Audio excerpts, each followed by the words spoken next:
Hello, and welcome to the second episode of Crypto Convos. I'm your host, MK Lords, and joining me today from just outside of Atlanta is Will Pangman. He's a fellow panelist on the Bitcoin group with me every week, and he's also the founder of the Bitcoin Milwaukee Meetup group. He is the Chief Communications Officer at Tapeke, and he does a lot of Bitcoin educational outreach. And I recently got to meet him in person in DC at the Bitcoin in the Beltway conference, and we also hung out at PorcFest after that. And I'd known Will for a few months prior to that. We'd done the Bitcoin group together, but it was really cool meeting him in real life. And so we're going to be talking about Bitcoin educational stuff today and anything else that kind of comes up. So how are you doing, Will? I'm doing great. I want to apologize to the audience for doing the show from my car, but I guess it's just the pains you go through with traveling. Sometimes you can't find a co-working space, in every place you go. So. Right. All right. Well, I appreciate you joining. I know you guys are on the road right now. You recently went down to Tampa and hung out with some of the Tampa Bitcoiners and stuff down there, right? Yeah, they have meetups once a month, and I was heavily encouraging them to increase the rate to weekly if possible. It's a bit of a time commitment to do it weekly, but I think it's just the benefits are so huge. You get a lot of repeat attendance, you get a lot of new traffic, especially when you do something at the same time, the same place every week.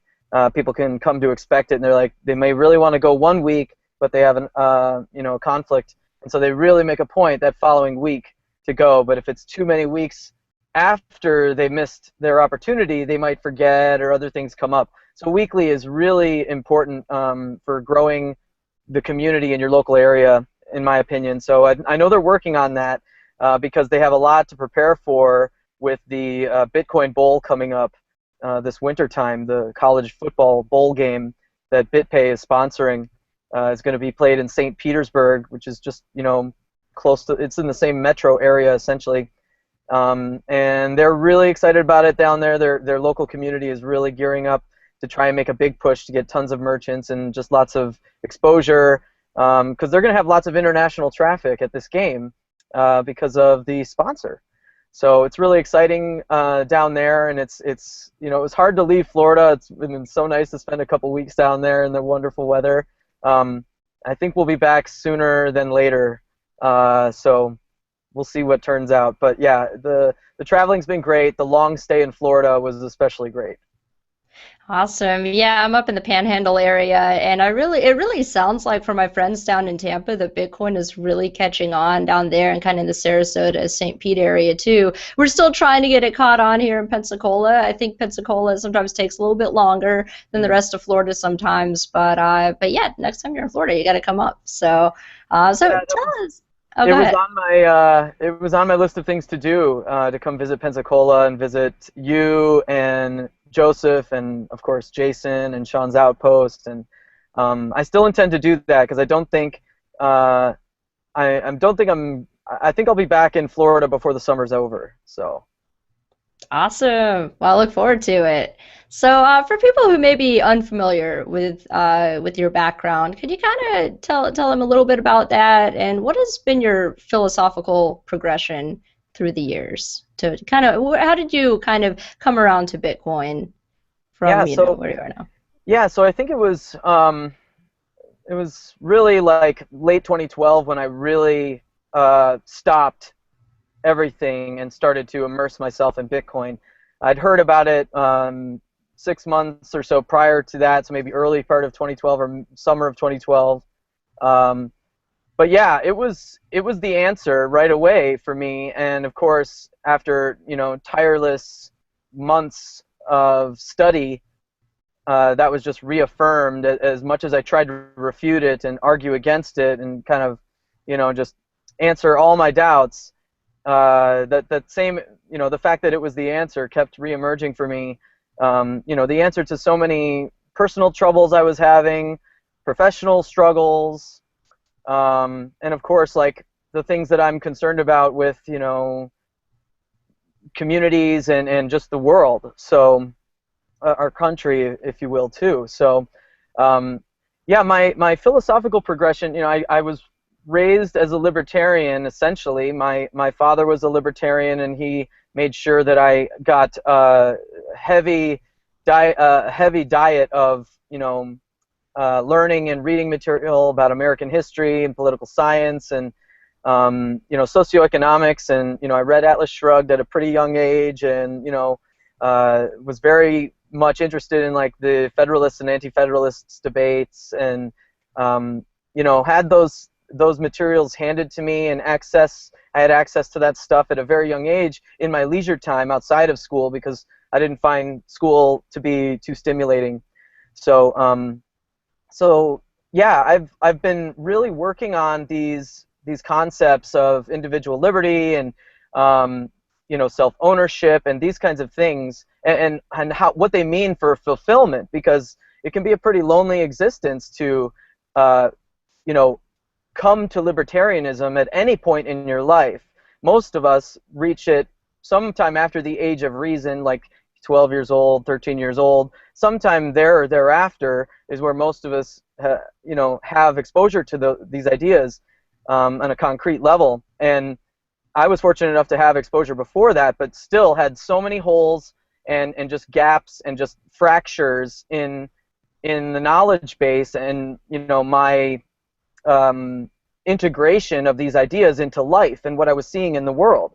So yeah, it was very troubling to me that it seemed like the life of a libertarian was one of like torment and struggle and strife and battling uphill kind of thing. And I didn't want it to have to be that way, and I wasn't willing to kind of just acquiesce that that was a fact, just an eventuality, that in order to live a free life, in order to be free or have freedom in your lifetime, liberty in your lifetime, that meant a lot of struggle and stuff. So it still does mean quite a bit of struggle, but something such as Bitcoin and all of the things that it entails really change that outlook a great deal. So I've always been an incredibly optimistic person, and I am much, much more so now. Like I call myself blindingly optimistic sometimes, because I'm not blindly optimistic. I'm just like, radiatingly optimistic. I try to be anyway. And it's really how I feel inside, especially thanks to Bitcoin and mulling over those implications of what it brings in my head all the time. It just keeps coming up roses. So I could talk for hours about why that is, but yeah, that's my philosophical kind of evolution. Is I always had the seeds of these really, really important ideas of freedom, and wherever there were contradictions facing me in the world, I really just like, even though there wasn't an apparent answer to immediately to some of these contradictions, I knew it was out there, and I kept looking and looking and looking until I was 30 years old, or almost 30 years old, and found Bitcoin. So.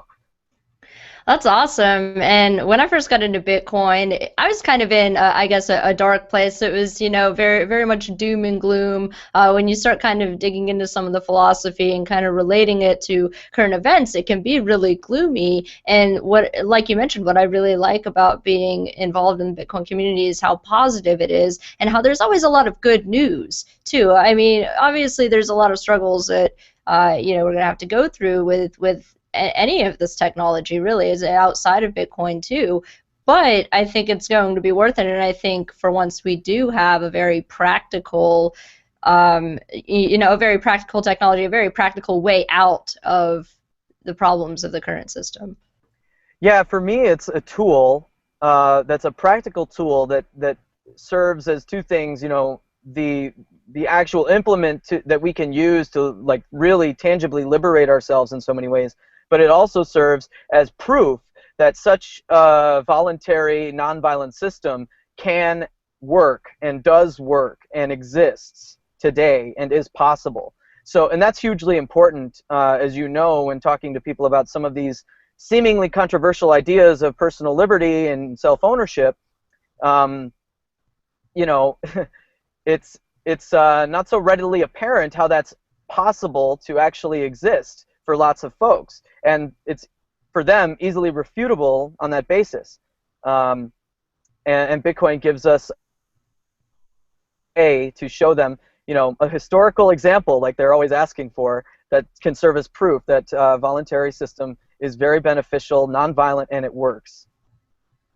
Right. And it looks like I'm going to kind of take a few questions from the audience real quick. We have one from Kate Ambash.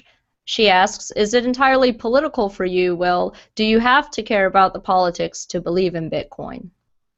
That's a great question. I was talking about this earlier with a Facebook friend of mine, who challenged me for posting a video of Chamath Palihapitiya, who's a venture capitalist in Silicon Valley, former Facebook executive, very successful, multiple exits for many of the biggest tech companies in the last decade and a half. And he's very bullish on Bitcoin, and he doesn't actually invest in any Bitcoin companies, but he buys the tokens. He sees that as his entry in the best way to make a lowest risk investment, in his opinion. And he was of the mind in this video, it's a clip from Coin Summit, a talk he did at Coin Summit out in San Francisco a couple months ago. And he's saying things along the lines of, essentially, if you want to see mass adoption of Bitcoin, and you don't want to see the government come in with a heavy iron fist and try and squash it, don't make Bitcoin such a target by packaging it with all of this ideology. Now, the friend of mine on Facebook had a good point. He said that, the ideology is inherent in Bitcoin. If you read the white paper, if you read Satoshi's blog posts, forum posts, that's true.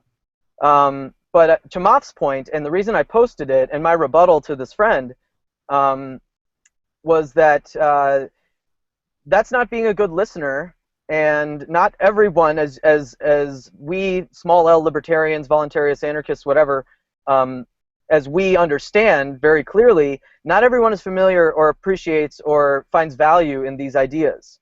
And in order to speak to them and communicate effectively with them, you need to listen to them, know where they're coming from, know your audience, and then package Bitcoin in some things that can appeal to them. So if I can find what their pet issue is, or what their platform issue of choice when they vote is, then I'll package my explanation and pitch, if you will, regarding Bitcoin around that area. But if I don't know, then I'm going strictly on the basis of it's technologically superior, it's more inclusive globally, it's got the potential to lift people up out of poverty, like extreme poverty, and include them in the global economy. The technological innovations, just the things that are undeniable, the frictionless nature of it. There's a couple other really great points that that really appeal to anyone with even the faintest shred of a heart, really. So I guess to answer Kate's question, it's not political at all for me. I consider myself very apolitical. I don't want anything to do with it. I understand it wants a lot to do with me, and I'm aware of those things. I do like to look at the strategy going on sometimes, and the brinksmanship and the gamesmanship that goes on in that arena sometimes, but more as like a reality show or like WWE kind of a thing. And it does not, Bitcoin is not about politics, in my opinion. It's not even about ideology, in my opinion. Like I was saying to this Facebook friend, it's for everyone. Bitcoin is open, it's free, it's available now for you, and it wants you. It wants Ben Losky, it wants Ben Bernanke, it wants whoever to use it, and it doesn't care who you are, and it's not going to ask you to leave. Everything it asks you to do is basically follow your own best interests. That's how the incentive structure works, which is, I think, along with the blockchain, the second most inventive or profound aspect of the invention of Bitcoin is the incentive structure that Satoshi devised. So yeah, that's my answer. It's inherently political because of the motive behind the creator that's pretty apparent. But Bitcoin as it stands on its own as the code or as the network, it's not political at all. It doesn't care about that at all. It doesn't care about borders, or it doesn't care about fake things. It cares about math only. and any entry on the ledger. So fake things are like borders, or fictional entities that are like actual fictional entities, like any corporation or any government. And yeah, these organizations of people do exist in real life, and their rules are real in real life and stuff. But the names that they give and the ideas behind them, they're legitimizing factors, if you will, quote unquote, aren't real. They're fictional. They're made up. It's like creating a story. So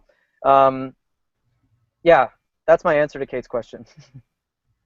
Nice. Well, you have to meet people where they're at, not where you want them to be. And I take the same approach when I'm talking to people about Bitcoin or even, other philosophical topics and things like that. You kind of have to feel out what their needs are and, where they're at in life and what their interests are. And you can't, badger them with this ideology that they're not going to really accept. At the same time, you want to be careful to keep that in mind that there is an ideological, beginning of Bitcoin. It is very much ideology, but you don't have to necessarily bring that up at the very beginning. You don't have to come out and say, this is crypto anarchist technology to set everyone free. Yeah, it is. And when maybe that person is ready to kind of start looking into some of this other philosophy, some of the other implications of the technology, then maybe you can kind of ease that in and get them resources, but find out what they need first, because that's how Bitcoin is going to be most useful to them. People don't want to use something that's not going to be useful to them. So there's an ideology behind it, but it is very much a tool,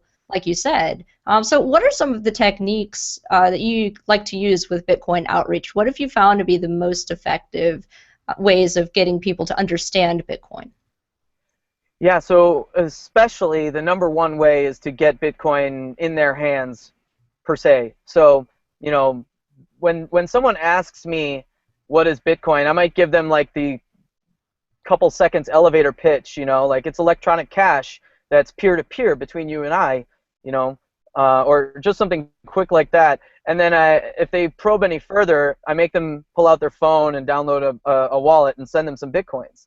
And then we can talk about it then some more. You can talk about it while you're having them download and things like that as well. So it keeps them locked in and engaged. It's a lot of basic sales techniques, but you don't want to be salesy about it. People, even as often as I've done this and really, really made concerted efforts to be, remove any salesy feel from it at all. I still get people saying like, sounds like, what do you get out of it? And I have like, whoa, oh my gosh, I guess we have to back up. This, technically we all get something out of it, but yeah, nobody works for a company. There's no affiliate program for signing you up for Bitcoin. There's nothing like that. And so you have to make sure that you give them some Bitcoins in a way that's like warm and fun, and take them on a little ride or a little adventure. This requires a little bit of like charisma or just a smile on your face and some energy. And another thing that I've started to do was something really bold that I always felt wouldn't be terribly effective, or would result in draining my wallet pretty quickly, which is something Blake Anderson tells me that he does, and he's told some other folks.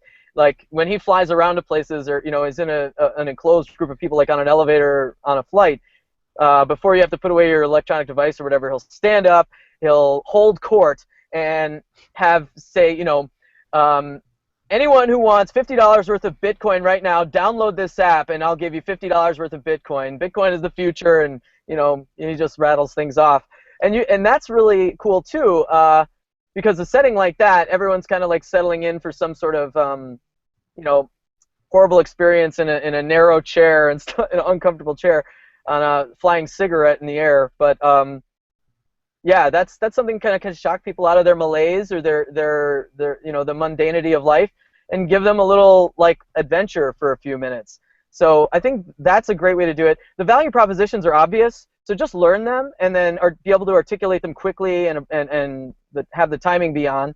But other than that, I mean, find creative ways to do it that are different than you've ever heard, and then share them with the rest of the Bitcoin community in your area, on Reddit, on bitcointalk.org, wherever you can. So I think getting Bitcoins in their hands is super key.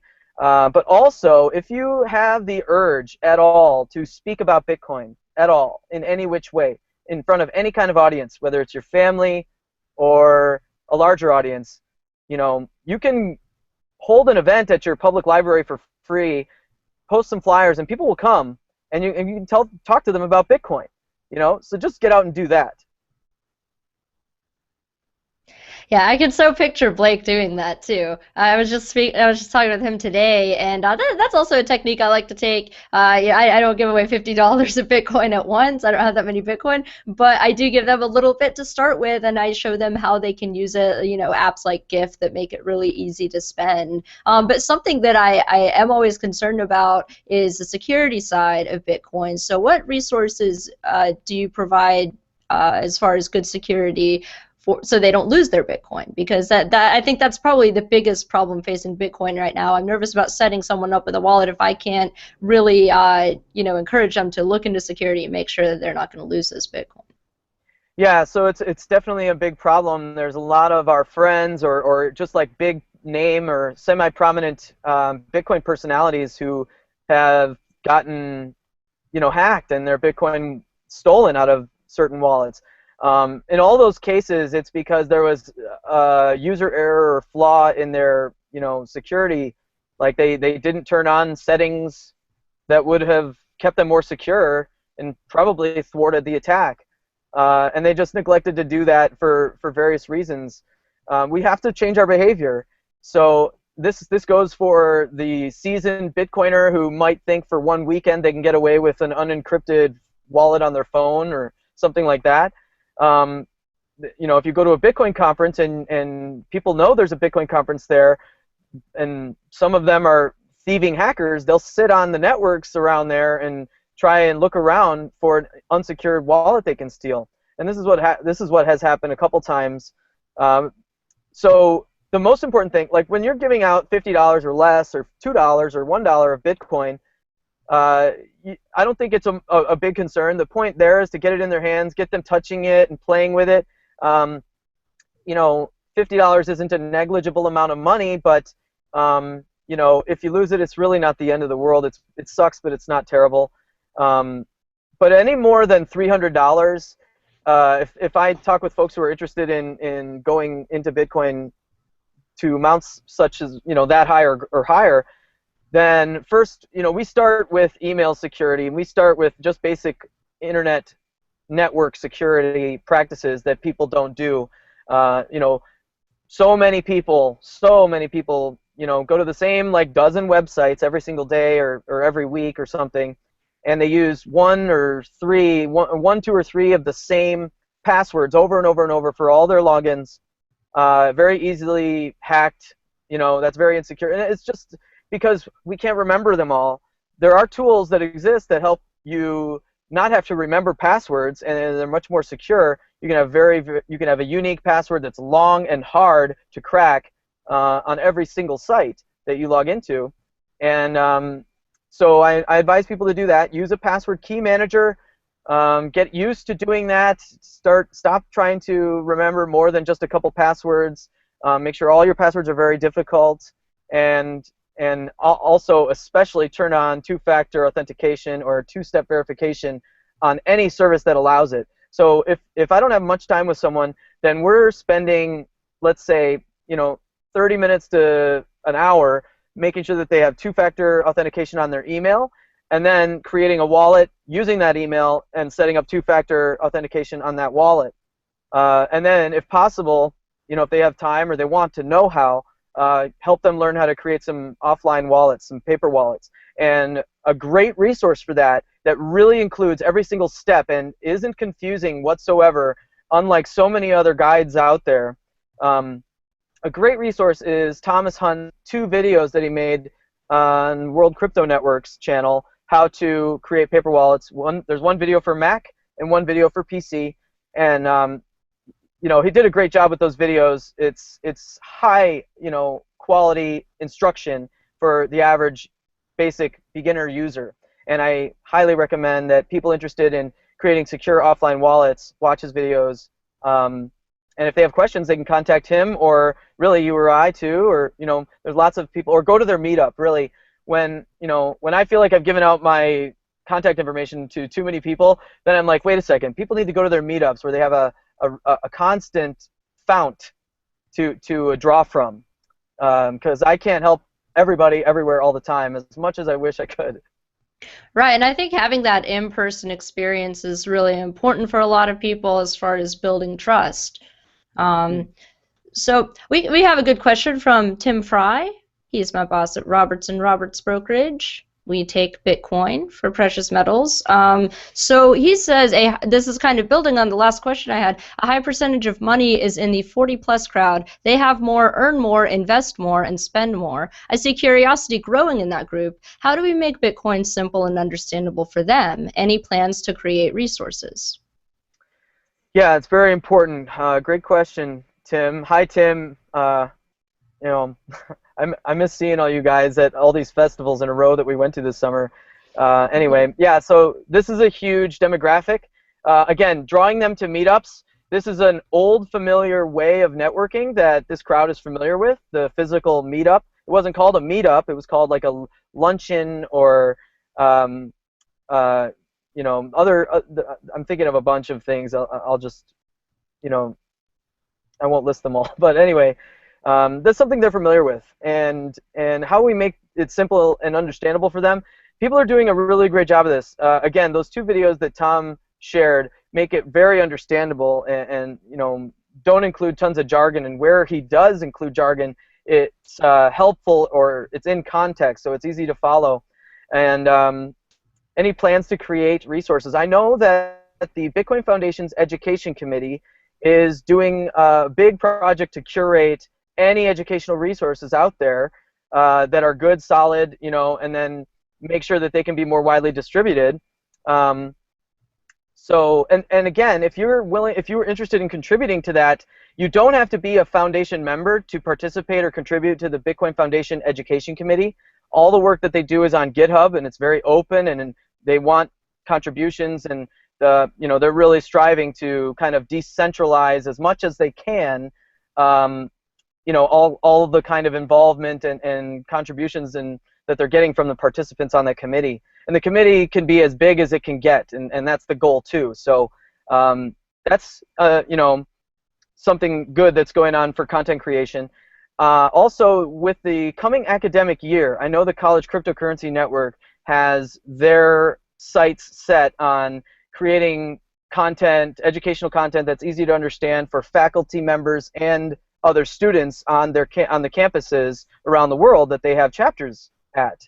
And yeah, they've grown incredibly quickly, and they're going to just skyrocket once the school year hits. So look for some of the content that they end up producing as well, collegecrypto.org.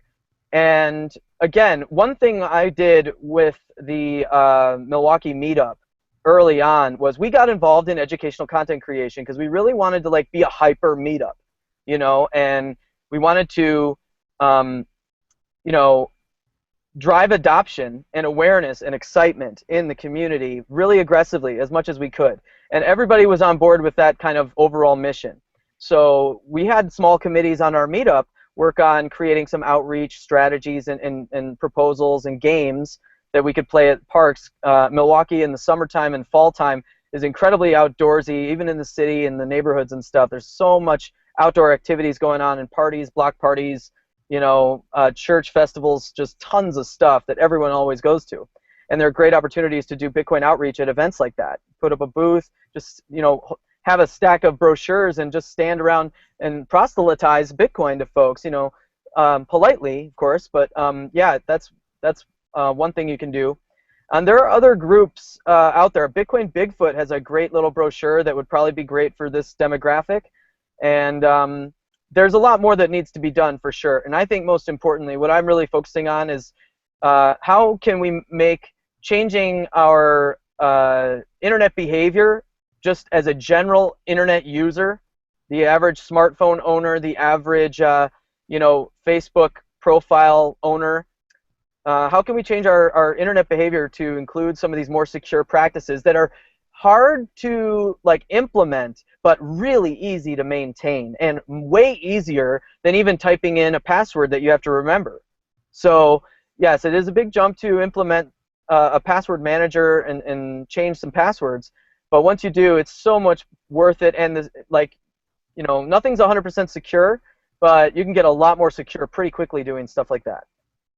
Yeah, I definitely agree, and it's something that I've been looking into and really breaking my bad habits because it's so easy to fall into bad habits, especially with something like the internet, which is already very easy to use and very accessible to a lot of people. But people build up bad habits, and it's kind of hard to break that. But it's something that even if you're not interested in Bitcoin, is just good to do as far as your personal security. I mean, because even if you don't have any Bitcoin, your email can still be hacked and your banking information is likely in there and all this other personal information too. And I mean, even if you're wanting to have conversations with people and you don't want other people in on that conversation, I think everyone realizes now the extent of the NSA spying on emails and your phone calls and things like that. And there are even apps on your phone you can get to send encrypted text messages, or PGP email is a really great resource. So, there are other technologies that I don't know that many people are as aware of as they probably should be, that have been around for a really long time, and I think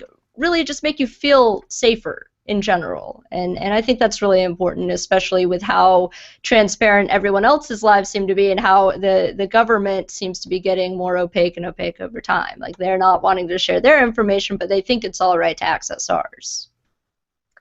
Yeah, so there's two kinds of like things to worry about. Lots of libertarian-leaning folks are really concerned about the privacy stuff from state-level actors. The privacy infringements that they might experience from a state-level actor, like what we know about the NSA. And then there's, of course, the more like immediate, tangible threat, if you will, of just the average black hat or script kiddie type internet thief. And I think for any person who's beginning with Bitcoin or beginning with new behavior for your online security, it's most important to focus on that threat much more so than the state-level threat. There's not much you can do about the state-level threat, and as you get better and better with your computer aptitude, because I think going through this change of behavior learning experience for most folks, they'll realize that like they enjoy securing things, they enjoy taking control of their privacy, and they might seek to do that at an even higher level and then start protecting themselves against the state-level surveillance in whatever ways might be available, which are few and fleeting. But it's possible to secure somewhat against both, or at least be have it be a catch-me-if-you-can kind of proposition. Snowden's leaks prove that, and several other instances too. The wide swath of overreach of the kind of surveillance the NSA does means that it doesn't have the resources to individually target several thousand people, or maybe several tens of thousands, let's say. I don't really know, but it's taxing resource-wise to target a specific individual. And of course, they have pretty much endless resources, it would seem, with the money printing going on, but that's not necessarily the case. They have limited manpower. They do have some limitations on resources. So if hundreds of thousands or millions of people are using Tor on occasion, or are doing other things, using encrypted emails, PGP encryption wherever possible, then there's a way to outrun the Eye of Sauron, kind of, but really focus on just the local threats. The basic internet thief who's going to sit on a public Wi-Fi and look for your unsecured Bitcoin wallet and get at you, or look for your unsecured banking information, which obviously is one of the reasons Bitcoin is here in the first place. So yeah, I think it's important not to get too fearful and overwhelmed over things you cannot control. And then when you feel those sensations, because I think we all do from time to time, start to look back within yourself and remind yourself what you can control and ways in which you can re-empower yourself. Definitely. And it's easy, yeah, like you said, it's very easy to kind of fall into that mindset when you see a lot of this bad news kind of coming up. But you have to be realistic about it. In all likelihood, you're not really being targeted. I'm not really being targeted by the NSA. I definitely don't think, most people are anywhere near the level of drawing attention to you. It is just your average, hackers and people that you have to be concerned about. So, I'm kind of interested though in Tapeke. This is a new project that you've started, and I think this is really cool. Could you kind of tell us a little bit more about that? Sure. So I didn't start it. I was not a part of I was not a founder, but really early on, I was brought on to do kind of the public outreach, communications, marketing things for the company. So Tapeke is a personal finance app for Bitcoin, and in later versions will include other altcoins as well as they deem themselves worthy, kind of. But basically, personal finance application, what we're talking about is just creating a tool, a professional level tool that users can have at their disposal it's really needed and lacking very much in the Bitcoin space. Tools to enable users to start to live more and more of their life in the crypto economy or the Bitcoin economy. I think these kinds of apps are sorely lacking. There's lots of crowd sales for lots of exciting projects, but and these are empowering. These are good tools for things too. Really interesting ways that these crowd sales and the kind of like vesting things that are going on with Counterparty or Swarm or even Ethereum and MadeSafe, making users into stakeholders and things like that is very, very interesting. It's going to change the way economics go. But there's too much of that stuff happening, in my opinion, and not enough people developing more tools to support the Bitcoin ecosystem other than wallets. So that's what Tapeke is. It'll allow you to upload all your public keys, customize your level of security, so it's tailored for whatever security level or aptitude you have. And we also encourage our users to go through each level as they use the app and they feel more comfortable to reach that advanced level of security. So if you only want to encrypt your account with us with a password you memorize, like most websites, you can do that. There's an intermediate level that's stronger encryption, and then an advanced level of encryption as well, including RSA keys used for login, which I think is the way we should be doing this right now. It's possible now to use PGP encryption to secure login information, and it just doesn't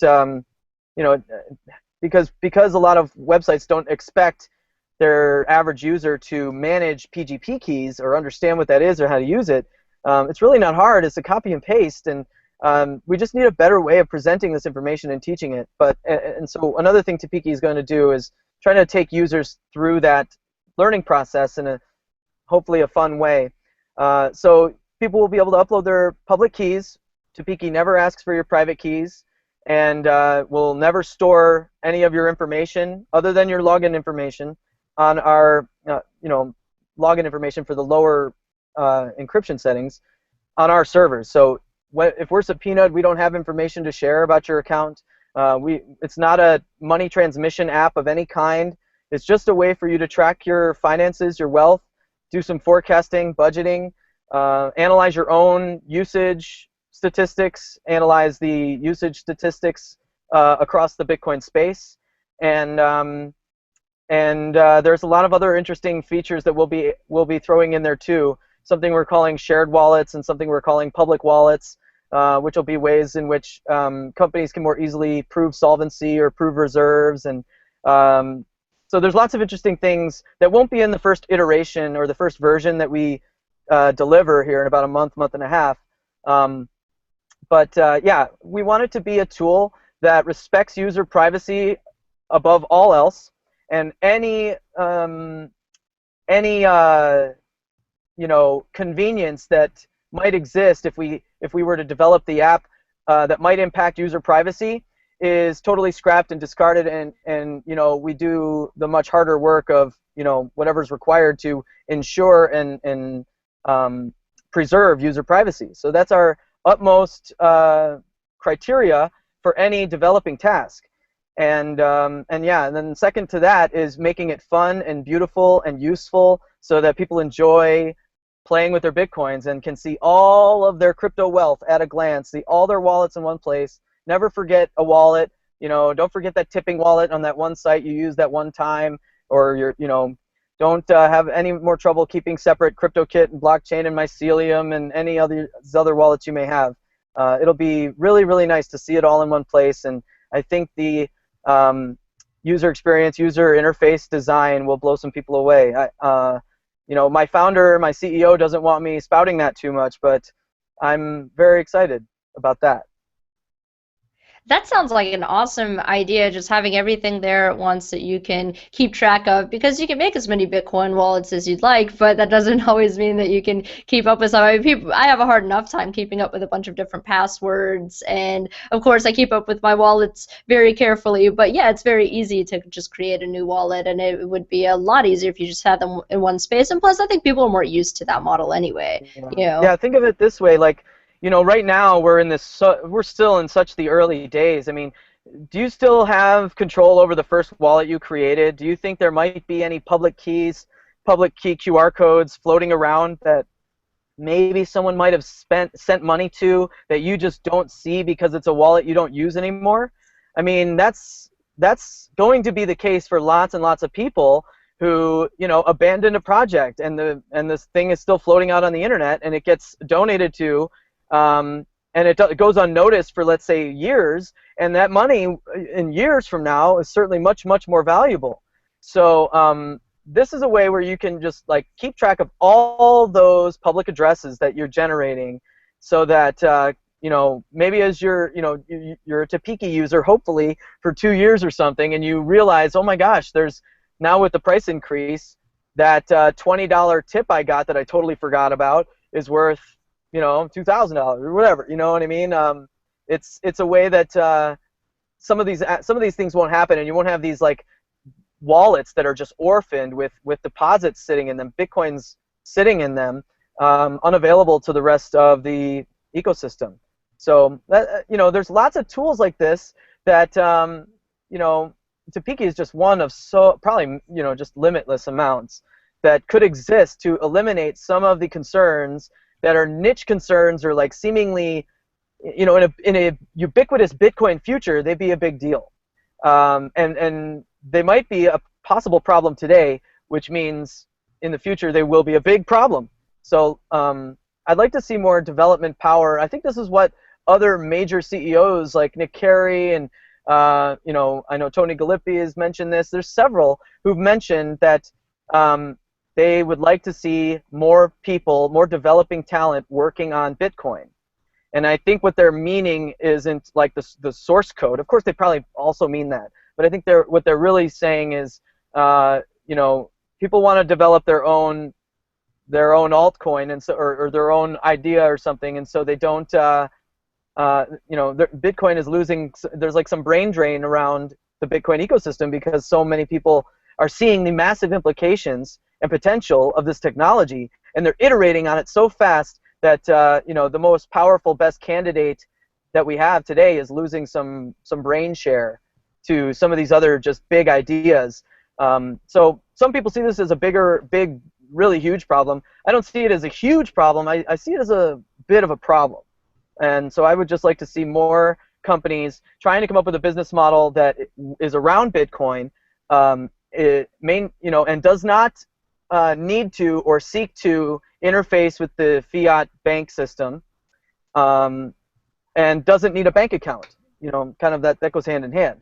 And I think that's one way we can defeat this BitLicense thing, or not defeat it, but ignore it, or just let it fail on its own, under its own clumsy weight or something, is to have companies that never touch the legacy system, that are truly parallel. And we can't do that today because we have all these unanswered questions. People want to create these on-ramps and off-ramps, and they see these kinds of business models as being the most lucrative in the near term.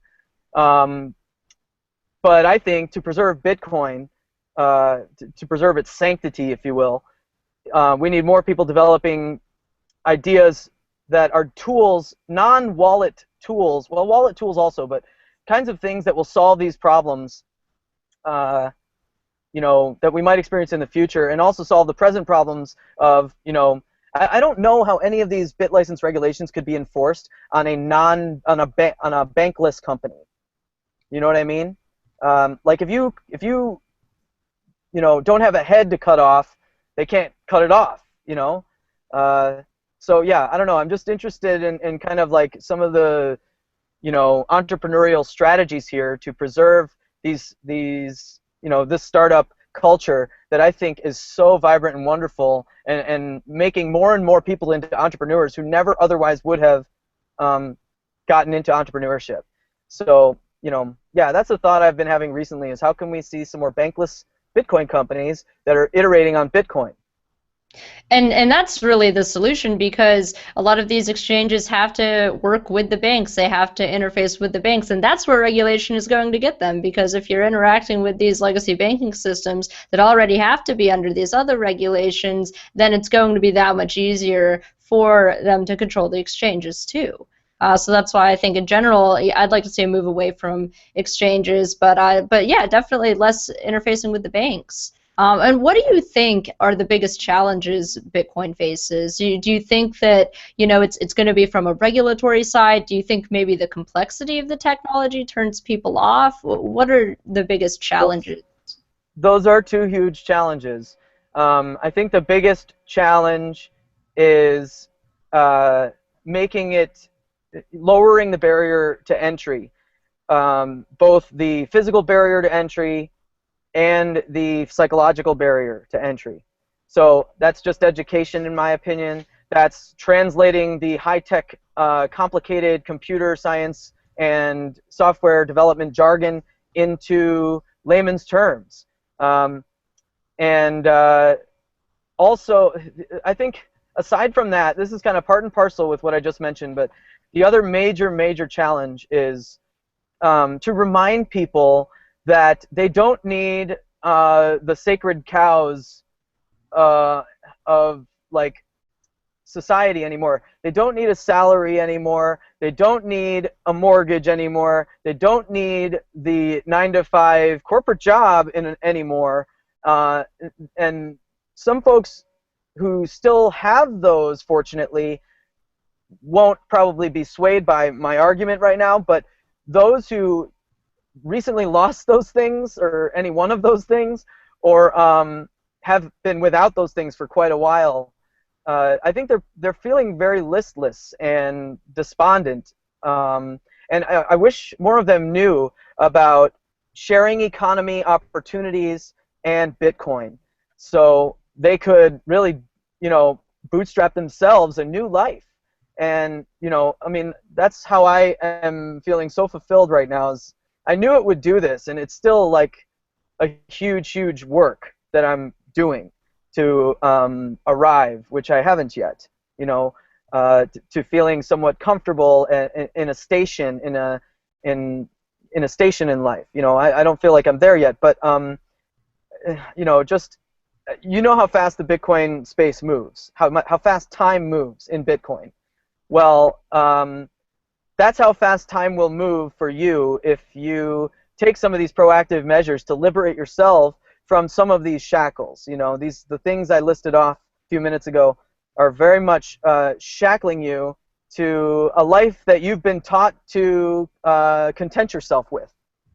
And deep down, you're not content. And psychotropic drugs from the pharmacists aren't going to do that for you. Your favorite local sports team isn't going to do that for you. Legal or illegal controlled substances aren't going to do that for you. Having an affair or buying some big present for yourself isn't going to do that for you. You have to do that for yourself, and it's fun, and it feels great. So it's hard work, but that is also part of the fun. So, I mean, I hope people who are still on the outside of like possessing any Bitcoins or whatever, who might be watching this show or the other shows that you and I might be on, are seeing how much fun we're having. And then they'll maybe gain the courage to go to their local meetup, or contact one of us or just get started somehow, some way. It's a very exciting space to be in. And you're right, liberation starts in the mind. So, where can people keep up with your work? You're so active in the Bitcoin space and you're doing so much to educate people. Where can people find you? Well, I would really love it if people would check out Tapeke. Go to tapeke.com. That's T as in Tom, A, P as in Paul, EKE.com. Sign up for our newsletter. That's one way to stay in touch with me. You'll also get, some special like promotional deals or privileges with beta testing and, really big discounts that we'll share with our eventual users upon release here in 4 to 6 weeks probably. So please go there. You can reach me there if you go to the contact page as well. And also, you can find me on Facebook if you search W.H. Pangman or Will Pangman. And I'm at Wilwaukee on Twitter and at Join Tapeke on Twitter. So hopefully folks will connect with me there and stay in touch. Yeah, check his stuff out. He's awesome, and he's on a panel with me every week on the Bitcoin group. We always have a blast. So that's the end of episode 2 of Crypto Convos. I will be catching you next week, where our guest will be Stephanie Murphy of Let's Talk Bitcoin and Free Aid. She's really awesome, so definitely stick around for that. And until then, keep calm and encrypt on.